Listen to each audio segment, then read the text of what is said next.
Tabea su pada rame.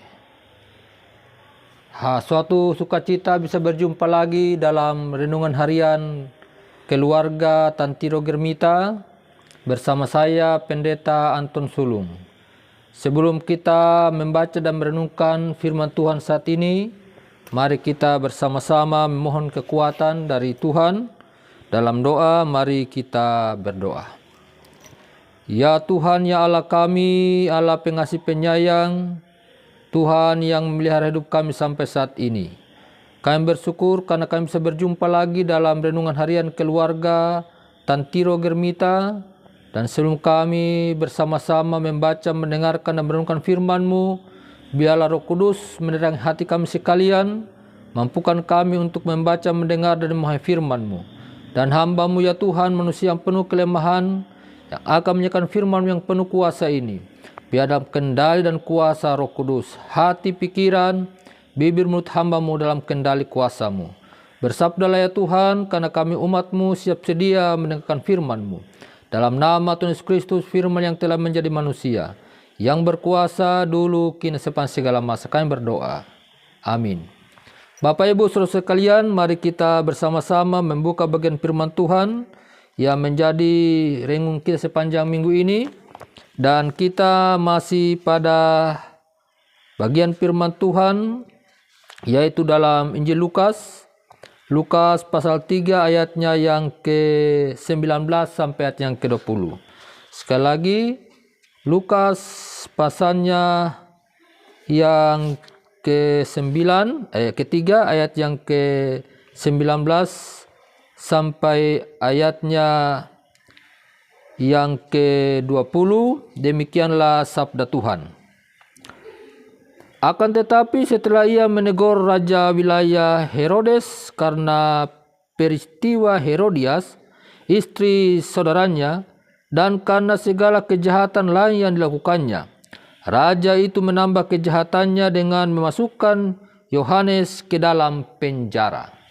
Demikianlah sabda Tuhan. Yang disebut berbahagia setiap kita yang mendengarkan firman Tuhan sambil merenungkannya, dan setelah memahami, mempraktekannya dalam kehidupan kita sehari-hari. Amin. Bapak Ibu sekalian, dari pembacaan firman Tuhan dalam Lukas 3 ayat 19 sampai 17, pada hari ini renungan kita diberi judul Teguran sebagai tanda kasih. Sekali lagi, teguran sebagai tanda kasih. Amsal 27 ayat 5 berkata, lebih baik teguran yang nyata-nyata daripada kasih yang tersembunyi. Ungkapan ini mengandung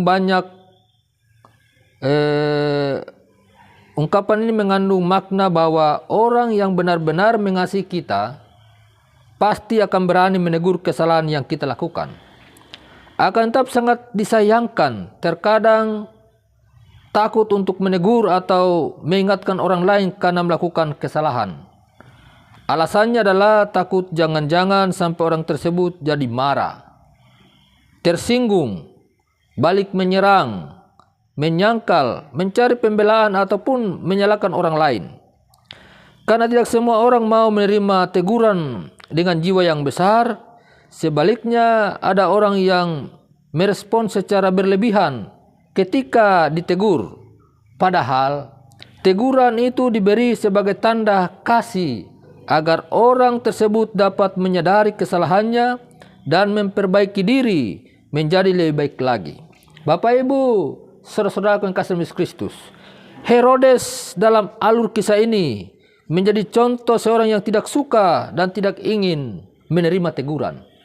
Ketika Yohanes memberikan nasihat dan menegur Herodes karena mengambil istri dari Filipus saudaranya, bahwa tidak halal engkau mengambil Herodias, ia tidak berjiwa besar menerima teguran itu.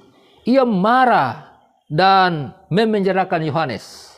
Bahkan lebih tragis lagi, Herodes tidak hanya marah dan memenjarakan Yohanes, tetapi Herodes karena bujukan Herodias, dia selanjutnya menambah kejahatannya dengan memenggal kepala Yohanes Pembaptis.